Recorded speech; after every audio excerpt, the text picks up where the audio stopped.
And Dan Tehan, thanks for your time. I might start by asking to your reaction of this judge's decision to allow this pro-Palestinian protest on the Harbour Bridge to go ahead. Tony Abbott says the former Prime Minister says we're in dangerous territory here with governments not able to make decisions around this. Well, I mean, what I would say is two things, Andrew. First of all, about 2 months ago, I was part of a rally where fire trucks and other vehicles went over the Westgate Bridge in Melbourne protesting against the fire services levy. So I think the right to protest, freedom of speech, freedom of movement is something that's fundamental to our nation. So where it is legal to do so, and if the courts have said it's legal to do so, as long as that is applied consistently and people have the right to protest, whether it be about Labor tax increases or other things, then I think it's a fundamental right in this nation. But the second thing I would say is it needs to be done, all protests should be done peacefully, they should be done with respect, and what the organisers of protests needs to think about is, will their actions actually help their cause or not? And I think blocking the Sydney Harbour Bridge for that extent of time might not do their cause the good that they're seeking to do. But ultimately, that'll be up for the Australian people to decide. On Palestine, the Prime Minister seems to be slowly stepping in the direction of recognising Palestine. What's your view on that? Well, we as a coalition have always supported a two-state solution, but what the Prime Minister is in danger of doing is actually adding weight and support to a listed terrorist organisation if he goes ahead and does it in a way which doesn't deal with the problem of Hamas. That is what the international community should be focusing on. How do you deal with a listed terrorist organisation and rid them from Gaza? Because there will never be peace, there will never be a proper two-state solution while Hamas controls Gaza. And that seems to be the fundamental issue and fundamental problem that parts of the international community and the Australian government don't want to seem to deal with, because unless Hamas is dealt with, you're never going to get peace and you're never going to get a proper two-state solution. And I've revealed this morning the Prime Minister's trying to get a call with Benjamin Netanyahu. Do you welcome that?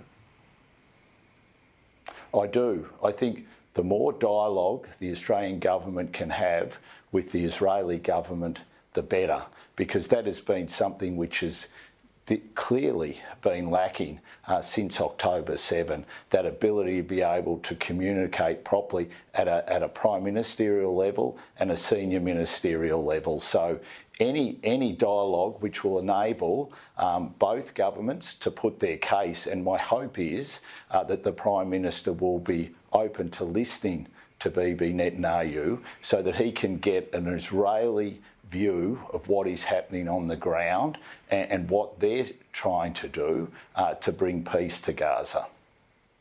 Just on your portfolio now, how long do you think we'll have to wait for a coalition position on a net zero target by 2050?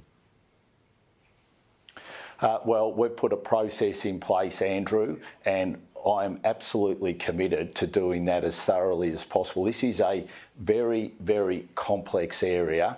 Things move by the day, and so we want to make sure that when it comes to energy and emissions reduction, we get the policy right. We have to remember energy is the economy, and as you saw during the week, Chris Bowen was asked directly whether they would meet their 82% renewable energy target by 2030. He walked back from that. He would not give that commitment. Well, he did eventually. He did eventually. It took him about 3 or 4 minutes after you posed the question, but he did eventually suggest it would be met. He believed it would be met. No, what he said was that was their intent. Now, that's very different to what is a commitment. He said it was his intent. And now, he is, as Ross Garnaut has clearly said, everything he's doing is a complete mess. So he's walked away from that. That's now an intent. All right. He's walked away let me bring you back to the question. Yeah. Let me bring you back to the question. Could it be 6 months? Could it be a year? How long do you think it's going to take for the coalition to come up with a position on whether you're supporting or opposing a net zero target by 2050?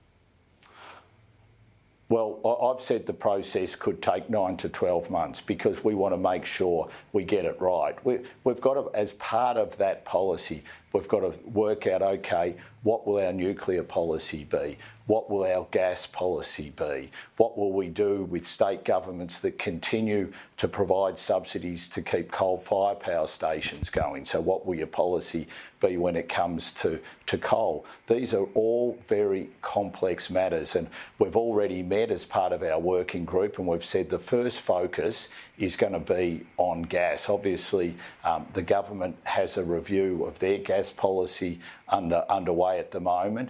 We want to make sure that we look thoroughly at what we took to the last election. A gas reservation policy was central to that, so we've got to look at our policy on that. We've got to look at our policy on how we can get more gas to the market. This is incredibly important. And then carbon capture and storage when it comes to gas, which helps on the emissions reduction side. So all this work we've already started on, but it's not just a simple process. We've also got to be able to look at what's happening with global emissions. They continue to go up year upon year upon year. That's a fact. More fossil fuel was burned in 2024 than we've ever burnt in human history. That's a fact. Our emissions are flatlining. We've got to look at all this data and work out, what's a sensible policy for us to take forward. You could have 9 to 12 months of Barnaby Joyce and Michael McCormack and co getting up and saying you should commit to no net zero target. Are you prepared for that? Are you happy for that, or the two steers, as you called them? Well, that's their right as backbenchers. What I would say to them, though, is I thought Chris Uhlmann had an excellent piece in the Australian newspaper yesterday that the best thing we could do as a coalition for the next 9 to 12 months, while we work out what we will do and the policy that we'll present to the Australian people, is focus on the government and focus on Chris Bowen's failures. Chris Bowen, if you look at his failures in every single portfolio that he's held while he's been a Minister of the Crown, he has failed dismally. And what we're seeing, and it's starting to stack up more and more, that he's failing dismally when it comes to this current portfolio that he holds. And it's absolutely essential that we can turn our focus on his failings while we do the necessary work. As a minister, I never just stood against things, Andrew. I've always been prepared to say this is what we should do as well. And that's what I want to be able to do in this portfolio, is put forward a proper alternate case. Are you personally worried that the coalition could split over this issue, though? Because that seems to me the biggest danger to you. And indeed, as part of that, the danger is you'll come to a policy that you're not 100% happy with because you're trying to stop that split. Well, I worked tirelessly behind the scenes immediately after Susan Lee had been elected to make sure that we kept the coalition together. And I want to make sure that our policy keeps the coalition together. We sadly had the passing of Peter Nixon a couple of months ago, and we had we did a remembrance for him in the Parliament. People spoke, and one of the great things about Peter Nixon was how much of a coalitionist he was and how important he knew that there was very good relations between people in the coalition so that we knew that we could work together. So I want to make sure that we get an outcome where both the National Party and the Liberal Party as a coalition can agree on a policy going forward, because that is absolutely vital to the future of this nation. We need to be a good opposition and then put the proposals that would make us a good government to the Australian people. If we do it as separate parties, that will not do the cause on the centre-right of Australian politics any good whatsoever. And I think all of us as individuals, all members of both the Liberal Party and the National Party, have to think very seriously about that over the next 12 to 24 months. Ted O'Brien's on your working group. Is that kind of a signal that you might be going for a nuclear policy again, just not government funded this time? Look, obviously there was a strong commitment from us at the last election that nuclear has to be part of the picture going forward when it comes to our energy mix. Now, we'll look at that. I'm going to take a very seriously look at nuclear policy. There is no doubt when it comes to the US, when it comes to Canada, when it comes to the UK, most parts of Europe, China, India, they're all looking at nuclear as part of the way for them to reduce emissions. And given what's happening with data centres across the world, the need for energy to power data centres here in Australia, and the importance that AI is going to undertake in the coming years, we've got to make sure that we've got the abundance of energy to be able to deal with data centres plus the industrial part of our economy. So looking at nuclear is going to be a key part of our energy considerations going forward. You've got to come up with a decision before 9 to 12 months on the 2035 target, because the government's going to, their suggestion on that's due in September. I had Susan Lee on Politics Now last week, and she indicated you might oppose that 2035 target as the coalition opposed legislating the 2030 target. Do you think that's fair? Well, what I would say is the big question that we will have is what is the cost?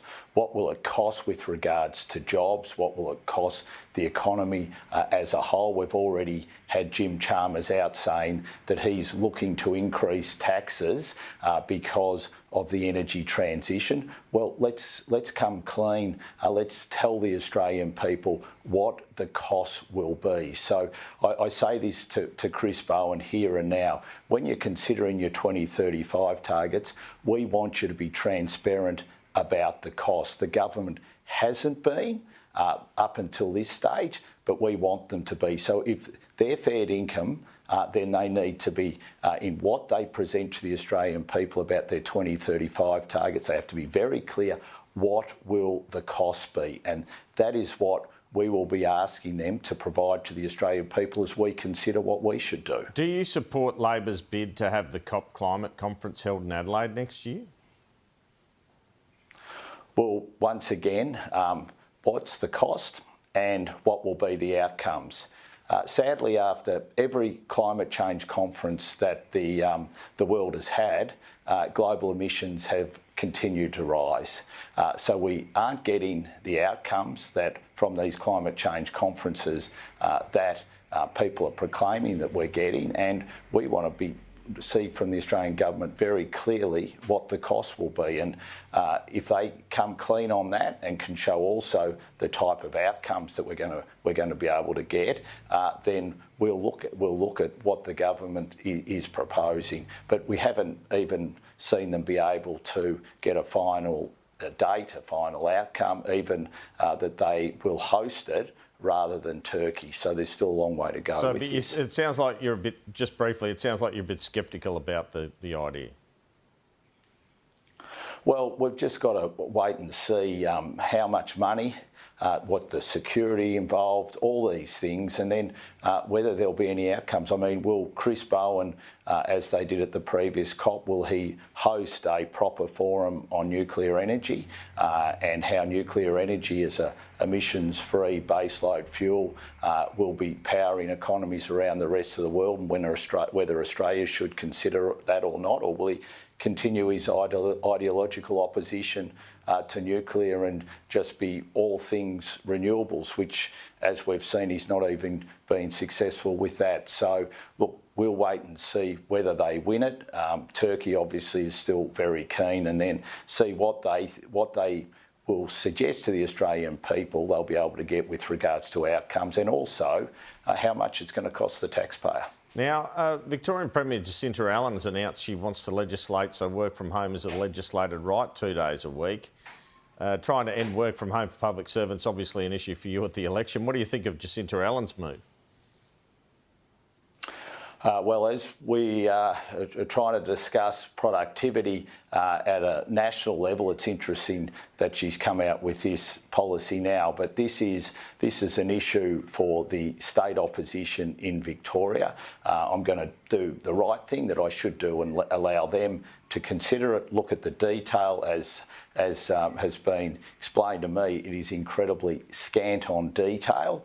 So we'll wait and see all that, and then obviously they'll have some things to say about it. And I'm not going to tell them what they should or shouldn't do, but I know that they'll look at it very closely. The fact Donald Trump, you're a former trade minister, the fact Donald Trump has left Australia's tariffs at 10%, is this a sign the Australian approach to the US has actually worked despite no face-to-face meeting between Anthony Albanese and Donald Trump? Do you think this is a feather in the cap of Kevin Rudd? Well, as someone who has always acted to reduce tariffs, because I think that's the best thing for individual economies and for the global economy, I think the fact that they've been left at 10% is a good thing. But I'd also say I think it's deeply concerning, the relationship at the moment between the Australian government and the US government. Face-to-face meetings are absolutely vital for any relationship, and the fact that we can't get one at the highest level, and we haven't been able to for such a long period of time, is concerning. And I also think it's concerning that we can't get that sort of relationship at the moment when it comes to what is happening with regards to trade. There should be constant meetings between the Trade Minister and his two counterparts in the US as well. So I think it is a worry, because it seems like the US is taking decisions just based on their views and their views alone, whereas we need to be at the table putting the importance of our views as well, so at least they can listen. So my hope is that we will start to see that face-to-face dialogue ratchet up over the coming months, because it needs to with our most significant ally, and especially when you think of the amount of jobs here in Australia that are relying on trade. Just finally, do you think lifting the beef import ban helped the outcome for Australia? Well, we're going to interrogate that, and we're going to see whether it was a political decision rather than a scientific-based decision. And especially when it comes to traceability, the traceability of beef sourced in Mexico and Canada, there is big questions that need to be answered by the government on this. And if they have been down the path where they made a political decision regarding our biosecurity to try and get an outcome like we've achieved with the 10%, that is a very, very dangerous path that we've headed down, because the cost of any type of significant biosecurity breakout here in Australia, whether it be to our beef industry or other parts of our agricultural sector, could be devastating. So we will continue to interrogate this, but if they've done that, then that is a very, very slippery path, and one that the government must stop doing, because in our long-term interest, it will do us more harm than good. Shadow Energy Minister Dan Tehan, thanks so much for your time. Thanks, Andrew.